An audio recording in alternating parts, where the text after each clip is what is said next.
Okay, what's up everybody? It's Reinforce here, and I wanted to break down some of OG's fantastic Winston play from the main Melee tournament. So, this is some educational content. It's just going to be a short video talking about how he positions on Blizzard World Point A, and how you might learn from that and apply it to your own Winston ranked games. So, if you're a top 500 player, if you're an Overwatch League player, if you're an Overwatch League coach, this content is probably not for you. This is more aimed towards you people who are masters or perhaps below, and you want to help elevate your Winston play a little bit and improve on that. So I thought this was a great example of what makes OG such a great Winston, and there are other Winstons in the league that does a similar thing. Fearless is one that comes to mind, and Sado, which he is playing right now. But this was a great example, and I wanted to promote that and make a video about it so you can perhaps see for your own eyes what makes it so great. So when we think about main tanking in general, and specifically Winston, there are two primary ways that I think the average player thinks like. So not the Overwatch League players, but the average player, when they think about tanking with Winston, they think about either just like face tanking, like you're a monkey Orisa pretty much, and you just stand in the front lines and you put down your shield in the front lines, and then you just sap the other front line, right? The other way is to play very dive oriented, and that is when you dive into the enemy backline, you put down your shield, and then you combine with a Tracer, Echo, Genji, Doomfist, whatever, to sort of go for a big deep dive, right? So those are probably the two primary ways that I think the average player thinks about Winston. And I want to introduce a third way now, where you can utilize high ground and utilize patience as a way to really help elevate your play and bring more value over time. So this is a great example of OG on the Winston on Blizzard World here, and how he's going to utilize some high ground to buy himself more time to get more value over time. So setting up this upcoming fight, he's going to position here in the hallway, which has nothing to do with what I want to display, but it leads into the big picture in the fight. So he's hiding here in the corner, and currently I think he's waiting for Carpe. Maybe he can sap him a bit, but essentially he wants to dive here. So he's going to dive in. He's going to apply Primal Rage pretty soon, once he gets it going. So this is pretty regular, not really what I wanted to showcase. There are going to be some small details here that you can learn from. For example, the way he leaps in and out of the fight, and the way he leaps up into the air to gain more time, to get the leap back on cooldown. So he could make very horizontal leaps and essentially get value from that and be more proactive. By leaping up to the air, you're buying more time for your cooldowns to come off cooldown, and then you can utilize those. So he's essentially buying time by going up and down the air. So it's not as effective as just horizontally fighting, but it's safer, is the way I'd like to talk about it. So anyway, we'll get to what I wanted to describe in just a little bit. He's going to fight here and just test a cannon a little bit. You know, your typical Winston fighting. But then he starts using this high ground. And this is going to be the crucial part of what I want to describe in this Winston play. The way he utilizes high ground as a means to A, wait for his cooldowns, and to B, actually distract and sort of pseudo tank, okay? Pseudo main tanking by forcing the enemy team to turn on you. So we notice that after his Primal Rage, he's going to land on top of this ledge, and that is pretty much above the Philadelphia Fusion, which gives him a great vantage point because he has sight lines onto Shaz, who is going to heal him from this way, but he's also sort of in enemy territory by positioning himself on the high ground on top of the Philadelphia Fusion. So it's really smart.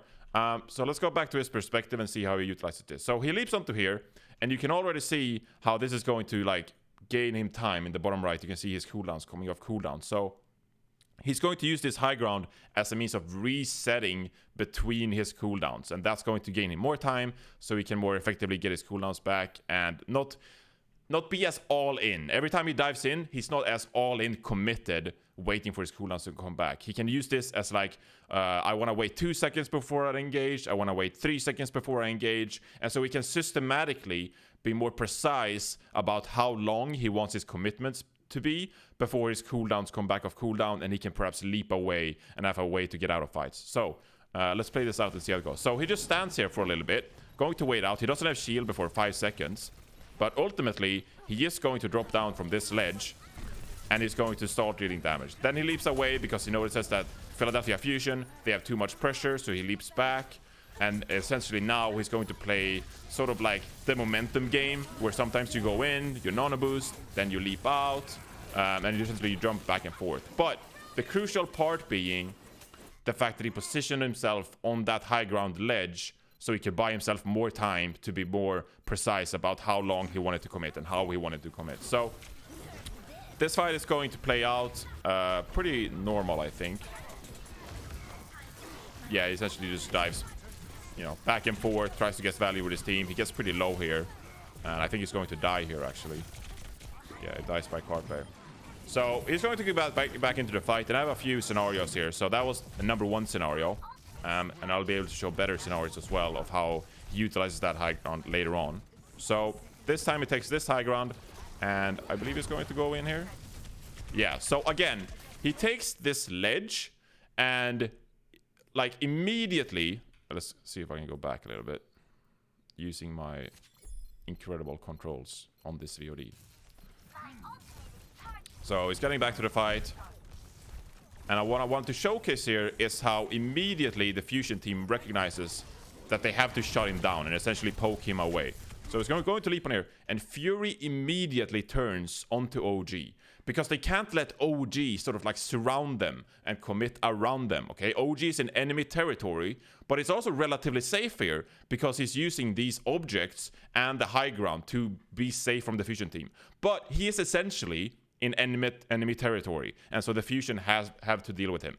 So as we play this out, and my epic pen tool gets back to normal, please. He's essentially just going to drop straight away, pretty much, because I mean Fury is on him. Why wait and fight on the high ground? He's also getting nano boosted, but you can already see as well that his sleep is almost off cooldown in the bottom right. You can see there's 3 seconds left. So theoretically, if he drops down from this high ground and engages, his cooldown will be back so fast that he can already disengage whenever. Okay, so he's essentially, instead of just jumping in with a nano boost, he has bought himself half of Leap's cooldown to recharge back, to help him be more, to help him control his dives more and how he can retreat if it goes south. So we're going to see him try to use his nano. I don't think he's going to get a ton of value from it, because the Fusion does a great job of peeling him away from the team.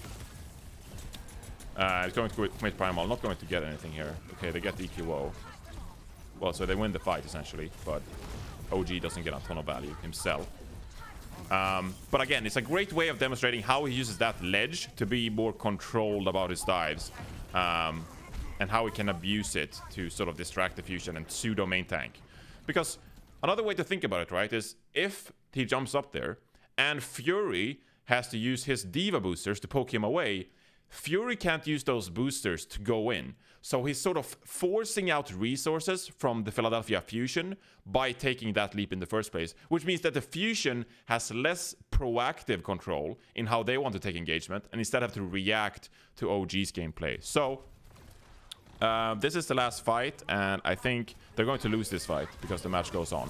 But again, leaps up to this high ground again as sort of like the initiator, and from that high ground he can use that as a vantage point to decide where he wants to go with it. In this case, the Philadelphia Fusion are over here, so there's no point in waiting around here. You want to die, right? So he already drops straight down. But if, you know, the Fusion were more positioned around this area, he doesn't necessarily have to drop straight away. He can actually use this vantage point as like poke a little bit, wait for the cooldowns, and then commit into it. So again, great vantage point for him to use as a Winston. But as I said, they're going to lose this fight. They're going to poke away, play the momentum game, back in, back and forth. Shaz is going to go down to Carpe's Pulse Bomb.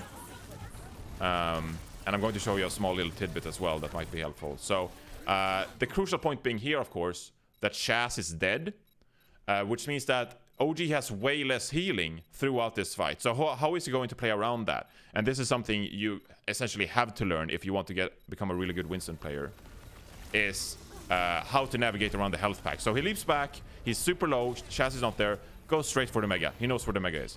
Coming up, next engagement. Still, tries to be proactive. Shaz is not around, but he immediately jumps to the other Mega health pack and plays around that.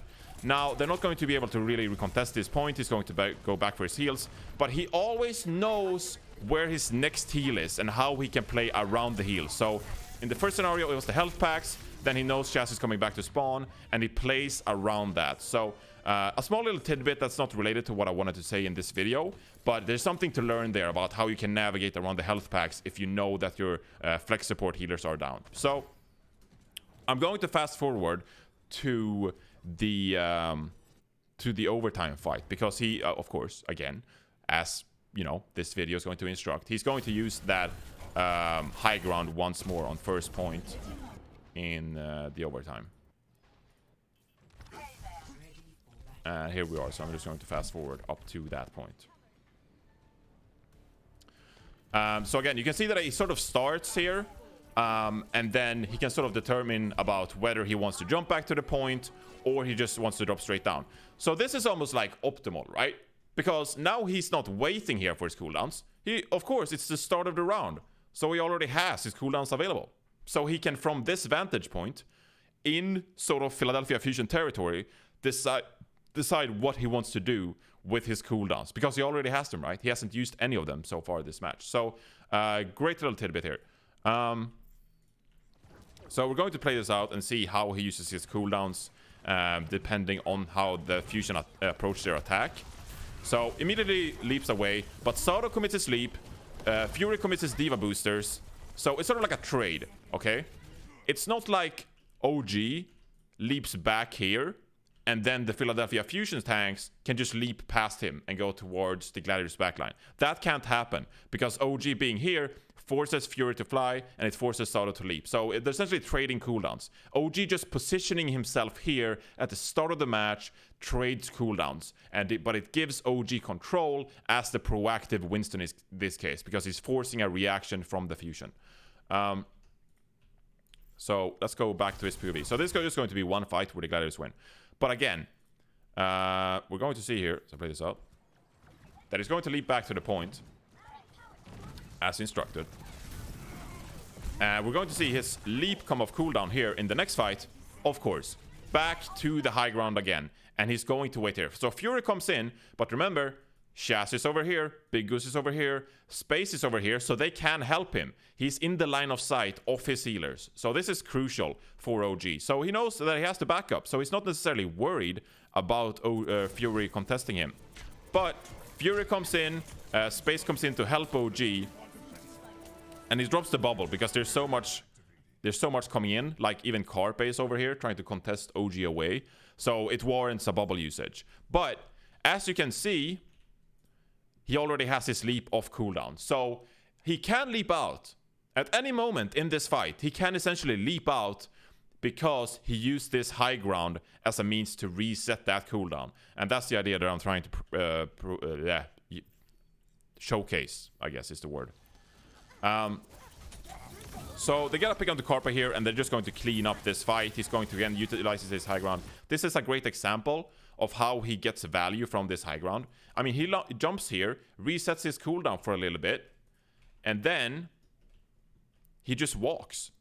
Like, he just walks. He doesn't have to leap into the Philadelphia Fusion backline. He straight up just walks. He just walks in because he has this high ground and he is in the Philadelphia Fusion territory. So what does that mean? That means that he can use his leap to disengage, right? And that's the crucial point that you need to take away here. He's using like alternate high grounds or unusual high grounds to reset his leap cooldown, so he can use it to disengage rather than just engage in the enemy backline. So they get a pick on the Carpe, and they're just going to clean up here pretty much. He actually did use his sleep cooldown here. I want to see what he used his sleep cooldown for, because he essentially ruined my point, and I'm very upset about it. So he gets his... He's gonna do it for damage, I think. Yeah. Well, that's not the damage you want to do, but the idea was there. But I think this was a sensational example of how OG utilizes high ground to engage onto the enemy backline. Rather than just driving straight into the backline, he uses places like this to engage with them. And so the way you can approach this is that there are so many places on all kinds of maps that you can actually do this as a Winston. So for example, imagine if you are the attacking team and OG is not there, right? If you are able to be proactive as an attacking team on this map, why not jump up straight here, okay? You can jump up here and, you know, there's not going to be as much synergy in ranked, and I recognize that. The comments are going to be filled with like, oh, well, you know, we don't have the synergy of a pro team. We're like, okay, whatever. I don't care. That's not the point I'm trying to make here. But, for instance, if you're attacking, you could jump up here and Tesla cannon the people here. Or you could jump up here, wait for your leap cooldown to reset, and then you could engage and then disengage. So you're sort of adding more points into your dive here to make it more controllable, and to have more control about how you dive, essentially. So this is a fantastic example of a high ground that you can use to sort of reset your jump cooldown. For example, if the enemy team is here, you could just dive straight into them, or you could just use this high ground to reset your cooldown for 2 seconds and then drop down, just not leaping it, just dropping down on the enemy team. And then most likely you have leap back as a cooldown and you can jump out. So this is sort of like a third way of pseudo main tanking by distracting the enemy team a lot. And it gives you more control and more control in how you execute your dives here. So I think this was a fantastic example of how you can elevate your Winston play and add more dimension to it, rather than just simply diving into the enemy backline or just standing there and frontlining with your Winston, dropping shield on the enemy frontline and just peeling them down. So fantastic play by OG. And again, there's many other Winstons around the league that plays like this, but I think this was one of the best examples I saw from the May Melee tournament, and I wanted to show it to you guys and demonstrate why it was so good. So I hope that inspires you all to become better in ranked and using some of these high ground, some of these unconventional leaps to reset the leap cooldown and giving you more control about how you execute as a Winston. So thank you so much for watching this video. Drop a comment down below if you liked it, like the video, dislike the video. Follow me on Twitter. Follow everyone on Twitter. Follow everyone in the world on Twitter. Why not? Thank you so much for watching, everyone. And I hope this was some insight for you all. And I hope you have a great rest of your week. Thank you.